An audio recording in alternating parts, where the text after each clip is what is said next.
નમસ્કાર વિદ્યાર્થી મિત્રો, અમારી યુટ્યુબ ચેનલમાં આપ સૌનું હાર્દિક સ્વાગત કરું છું.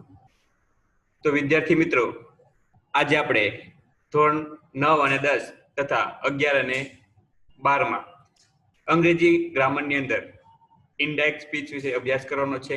આપણે અગાઉના 6 લેક્ચરમાં પણ જોયું હતું કે કઈ રીતે ડાયરેક્ટનું ઇનડાયરેક્ટમાં રૂપાંતર કરી શકાય તથા તેની અંદર કયા કયા ફેરફાર કરવામાં આવે અને કયા પ્રકારના વાક્યનું કઈ રીતે ઇનડાયરેક્ટમાં રૂપાંતર કરી શકાય તે પણ આપણે આગળના લેક્ચરમાં જોયું હતું. તો વિદ્યાર્થી મિત્રો, આજે આપણે આ લેક્ચરની અંદર ઓપ્ટેટિવ સેન્ટેન્સ એટલે કે ઈચ્છાદર્શક વાક્યનું કઈ રીતે ઇનડાયરેક્ટ સ્પીચમાં રૂપાંતર કરી શકાય તેના વિશે અભ્યાસ કરવાનો છે. તો વિદ્યાર્થી મિત્રો, તમને બધાને નમ્ર વિનંતી કે વિડીયોને સંપૂર્ણ રીતે જોવો કે જેથી તમને ખ્યાલ આવે કે કઈ રીતે વાક્યનું ઇનડાયરેક્ટ સ્પીચમાં રૂપાંતર કરી શકાય. ચાલો વિદ્યાર્થી મિત્રો, આપણે આ લેક્ચરમાં ઈચ્છાદર્શક વાક્યનું ઇનડાયરેક્ટ સ્પીચમાં રૂપાંતર કરીએ.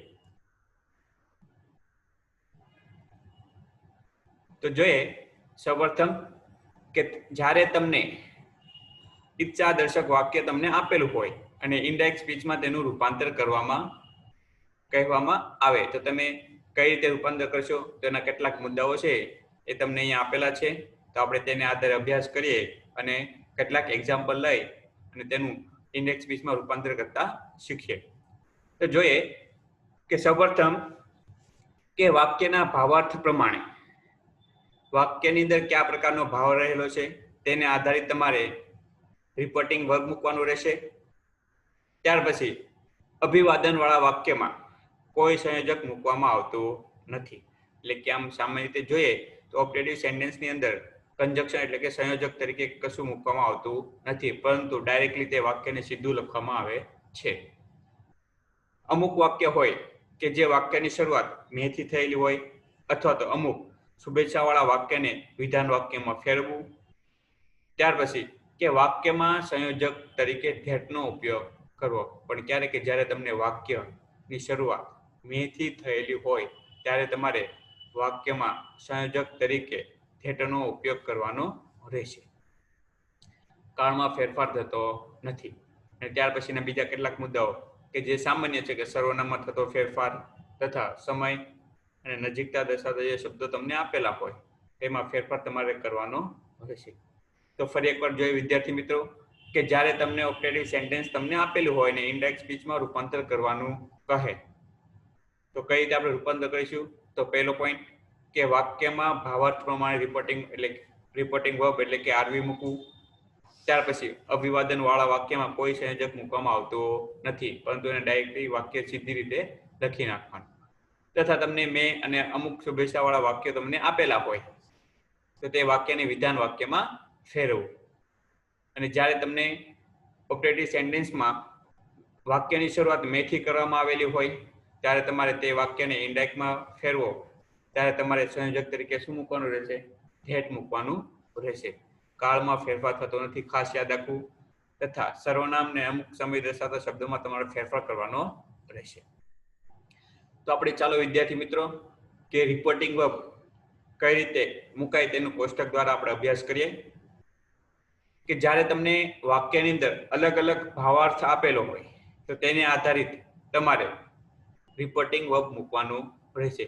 જેમ કે શુભેચ્છા આપેલું હોય તો વિશ, આશીર્વાદ આપેલો હોય તો બ્લેઝ, શાપ આપેલું તો કર્સ, થેન્ક યુ તો થેન્કડ, વેલકમ તો વેલકમ, કોંગ્રેચ્યુલેશન તો કોંગ્રેચ્યુલેટેડ.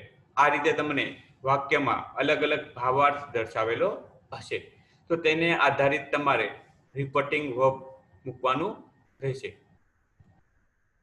તો આપ એક્ઝામ્પલ દ્વારા માહિતી મેળવીએ કે જેથી તમને ખ્યાલ આવે કે ઓપ્ટેટિવ સેન્ટેન્સનું કઈ રીતે આપણે ઇનડાયરેક્ટ સ્પીચમાં રૂપાંતર કરી શકીએ. તો ફર્સ્ટ એક્ઝામ્પલ જોઈએ કે રોહન સેડ ટુ ટીના. રોહન છે ટીનાને કહે છે હેપી બર્થડે. તો તમને ખ્યાલ જ આવશે કે હેપી બર્થડે આવ્યું એટલે કે કોઈ દ્વારા કોઈને વિશ કરવામાં આવ્યું છે, જન્મદિવસ વિશે શુભેચ્છા પાઠવવામાં આવી છે. તો શું થશે કે રોહન વિશ્ડ ટીના હેપી બર્થડે. ત્યાર પછી second example, Meet sad to Umesh thank you. તો શું થશે? ઇનડાયરેક્ટમાં ફેરવો તો ખ્યાલ આવશે કે જ્યારે તમને વાક્યમાં થેન્ક યુ આપેલું હોય તો થેન્ક યુના સ્થાને આપણે શું મૂકીશું? રિપોર્ટિંગ વર્બ તરીકે થેન્કડ, એટલે કે સેડ ટુના સ્થાને આપણે થેન્કડ મૂકી અને આ વાક્યને ઇન્ડેક્સ સ્પીચમાં આપણે રૂપાંતર કરીશું. તો મીત થેન્કડ ઉમેશ. ત્યાર પછી third example, the teacher said to Maya congratulation for getting first prize. તો આપણે જોઈએ ઇન્ડેક્સ સ્પીચમાં કઈ રીતે રૂપાંતર કરી શકાય. The teacher congratulated Maya for getting first prize. તો વિદ્યાર્થી મિત્રો તમને ખ્યાલ આવ્યો હશે કે કઈ રીતે ઓપ્ટેટિવ સેન્ટેન્સ આપેલું હોય અને કઈ રીતે એનું ઇન્ડેક્સ સ્પીચમાં તમે રૂપાંતર કરી શકો. આગળ જઈએ બીજા એક્ઝામ્પલ દ્વારા. Dhaval said to Pinkesh have a good day. તો ધવલ છે પિંકેશને વિશ કરે છે. Dhaval wished Pinkesh have a good day. ત્યાર પછી જોઈએ બીજા કેટલાક એક્ઝામ્પલ દ્વારા કે જેની અંદર આપણે સંયોજક તરીકે ધેટનો ઉપયોગ કરી અને ઇન્ડેક્સ સ્પીચમાં તેનું કઈ રીતે રૂપાંતર કરી શકાય. તો Rohan said to Tina good morning. Common વાક્ય છે કે રોહન દ્વારા ટીનાને શુભેચ્છા વિશ કરવામાં આવ્યું છે. Rohan wished Tina good morning. A saint said to Umesh may God bless you. તો આપણે વાક્યની શરૂઆત શેનાથી કરવામાં આવેલી છે? મેથી કરવામાં આવેલી છે કે જ્યારે તમને ઓપરેટિવ સેન્ટેન્સ તમને આપેલું હોય અને વાક્યની શરૂઆત મેથી કરવામાં આવેલી હોય તો પહેલો પોઈન્ટ યાદ રાખવાનો કે વાક્યને શેમાં ફેરવાનું રહેશે? વિધાન વાક્યમાં. અને ત્યાર પછી તમારે કંજક્શન તરીકે શેનો ઉપયોગ કરવાનો રહેશે? થેટનો. તો જોઈએ આપણે અ સંત સેડ ઉમેશ. તો અહીંયા સેડ ટુ ના સ્થાને આપણે શું મૂકીશું? બ્લેસ્ડ.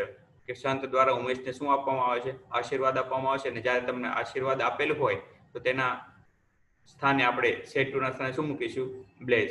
તો સંત blessed Umesh that God might bless him.